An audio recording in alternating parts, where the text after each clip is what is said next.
Welcome to Leveraging the Changing Workforce with your hosts, Hyman Alberton and KT, Catherine Tarantino of Genesis Consulting Group. We're delighted for today's conversation as we have a standard guest joining us, Dave Daniels with Dave Daniels Consulting. We certainly leverage his perspective and valuable insights as we explore evolving the landscape of where and how we work. So let's tune in. It's a pleasure to have you with us, and we're going to dive into the discussion.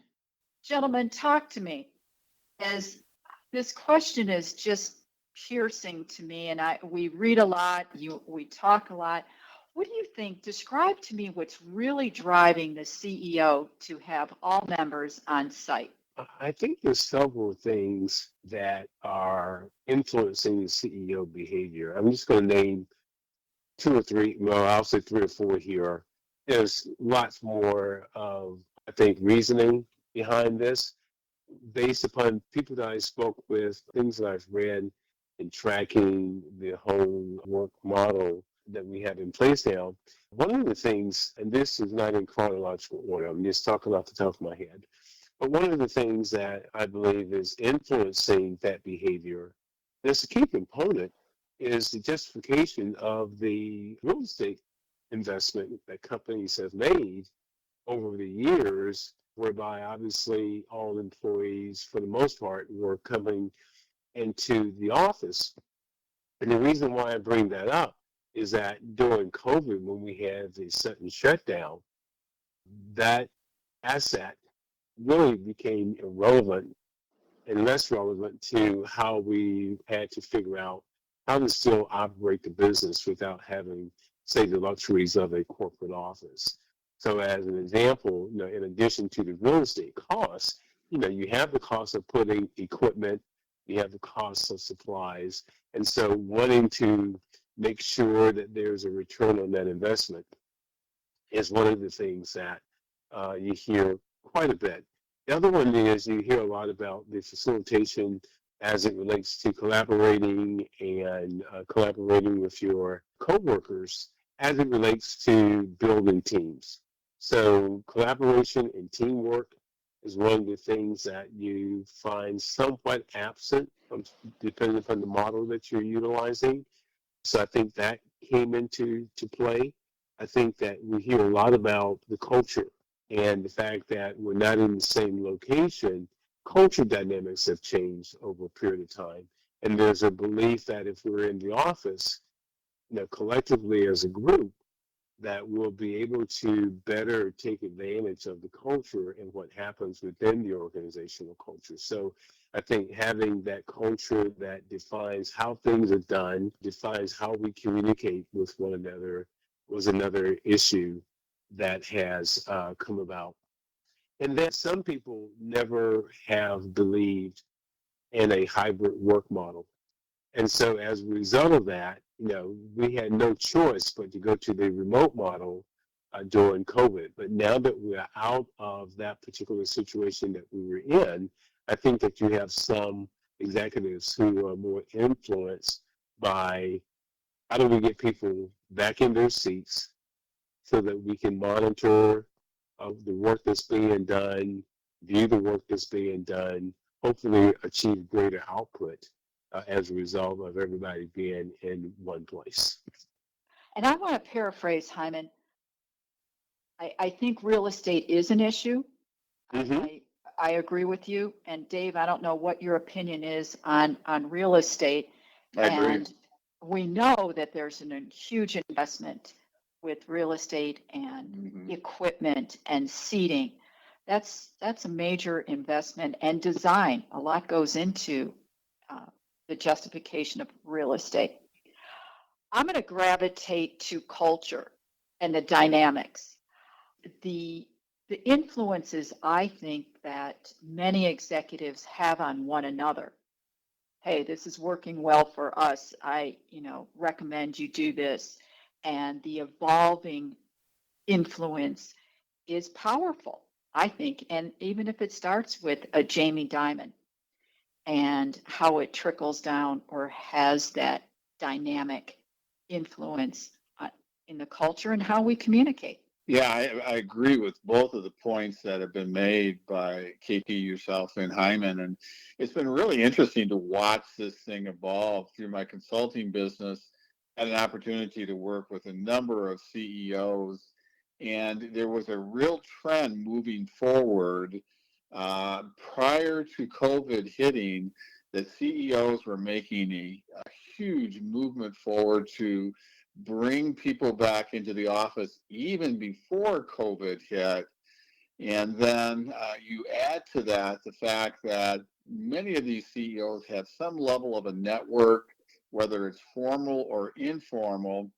And KT, to your point, they're talking to each other and they're reinforcing their belief that they want their employees back in the office. And the vast majority of CEOs have become much more outspoken on this recently. And so I kind of break it down in my conversations. There's the spoken and the unspoken. And Hyman brought up the real estate. That's the unspoken. They're not going to talk to their people or even the leadership team about that.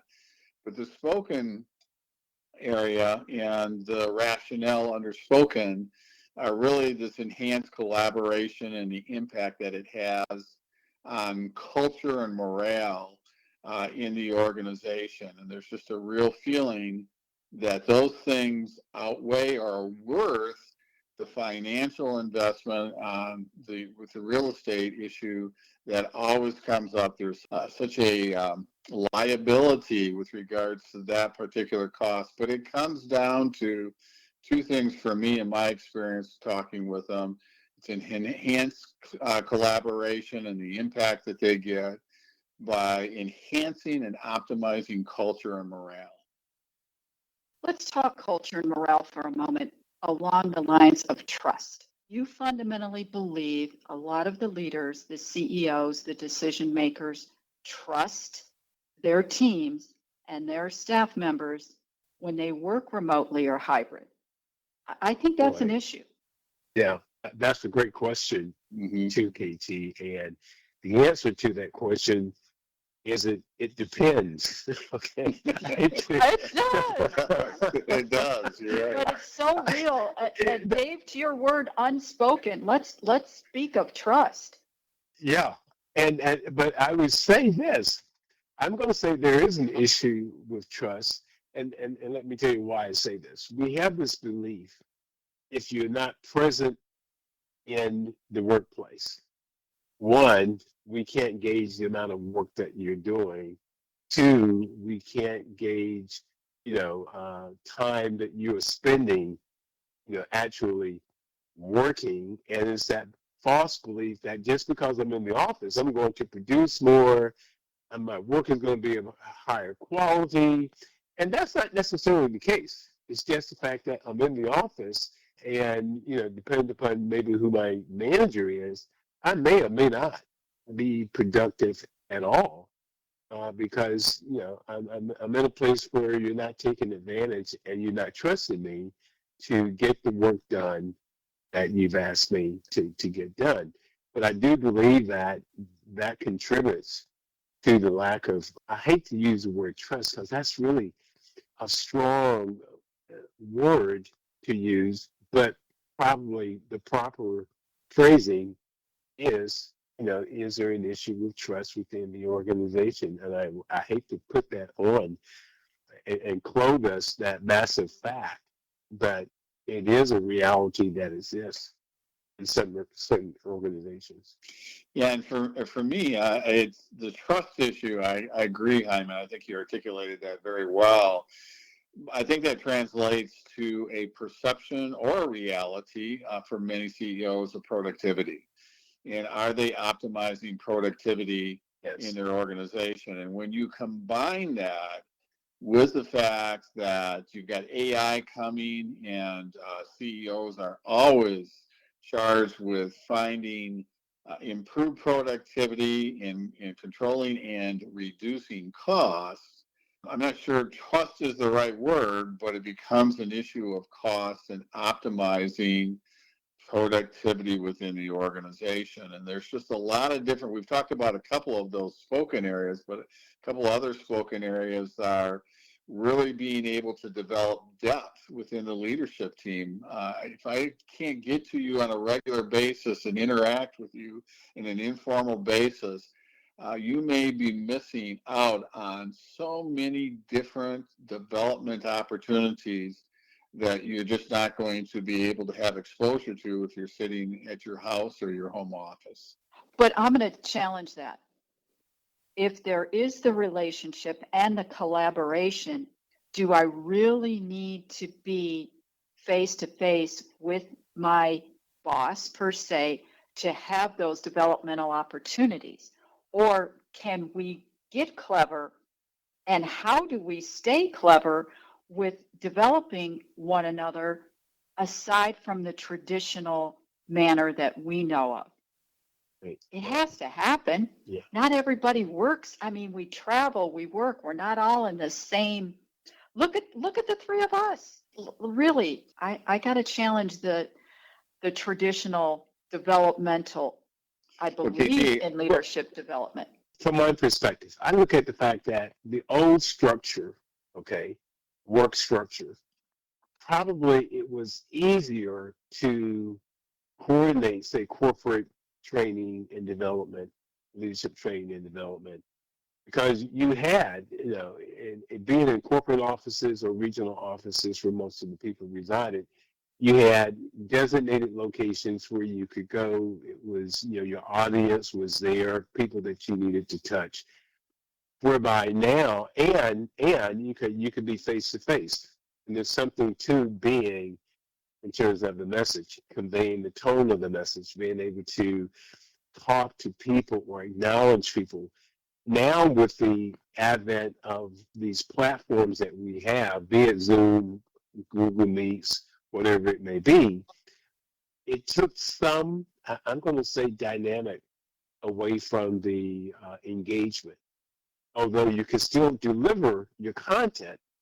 So it wasn't a content delivery per se, although it could be. But I think that the mere fact that it's more challenging bringing people together on different devices. And then the other issue that you have when you're utilizing some of the digital platforms, similar to what we had this morning, is that you have issues signing in.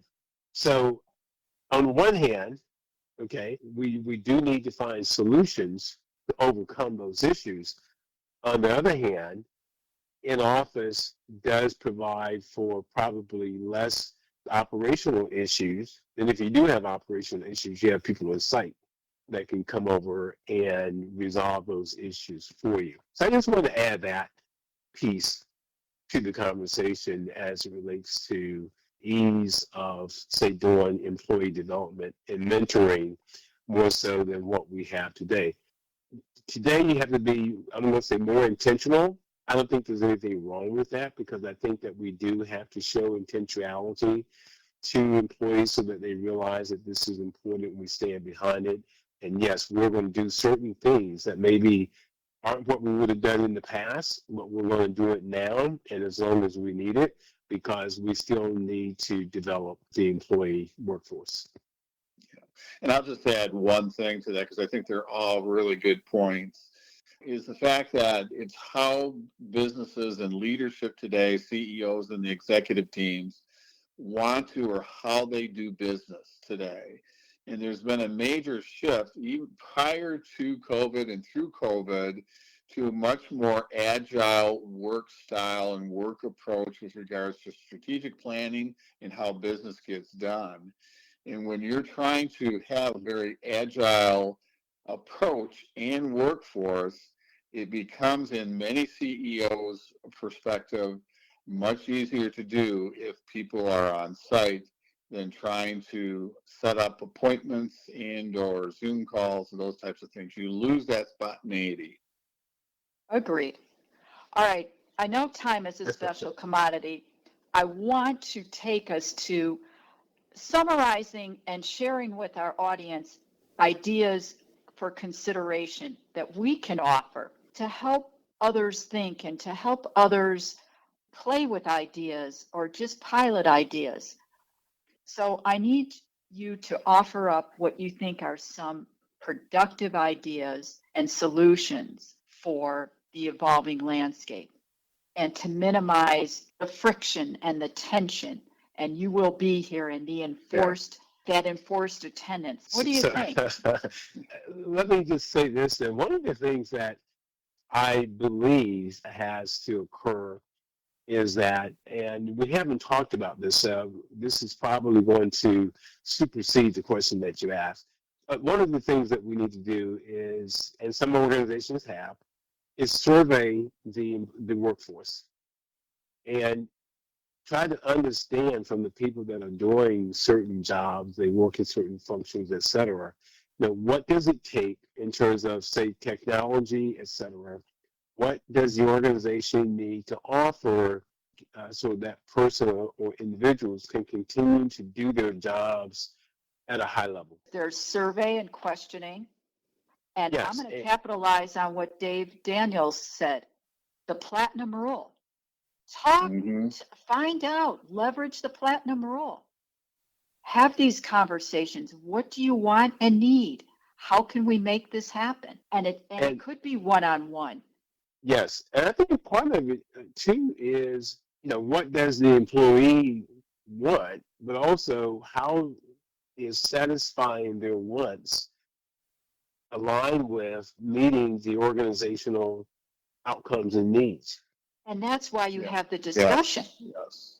That's the platinum approach, because if the organization needs this and you want that, how do we bridge it?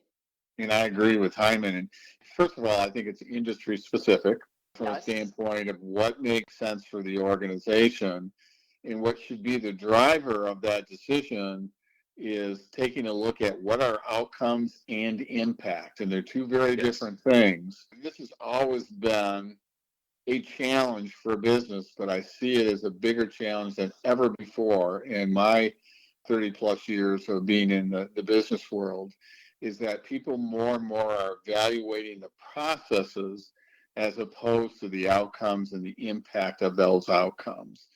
And that's where if we return to something, and I think it's always good to take a look at the past to see what worked. And it starts with transparency within the organization, starting with the CEO, who would sponsor a cross-functional team who is very intentional and transparent and thoughtful about identifying the outcomes and impact that he or she is looking for in this cross-functional team. It needs to be multi-generational, multicultural in that cross-functional team participation, and let the team go at it and use good cross-functional team processes such as establishing key milestones and great communication. So I think that's where it needs to happen on an industry-specific approach. Amen, Dave. Well said. Exactly. Industry-specific. Follow these outcomes. What's the impact? And develop a very transparent, trusted, I'm going to use the word trust again, where that team has credibility and it is sponsored by leadership. You asked the question about bridging the gap, and the first question that you asked me relative to the work models, and I said it depends. And so the same thing applies as it relates to how do we bridge the gaps. It depends on, I think, business sectors. It depends upon organizations. And so I bring it up because there's no one specific solution that's going to, say, marry up.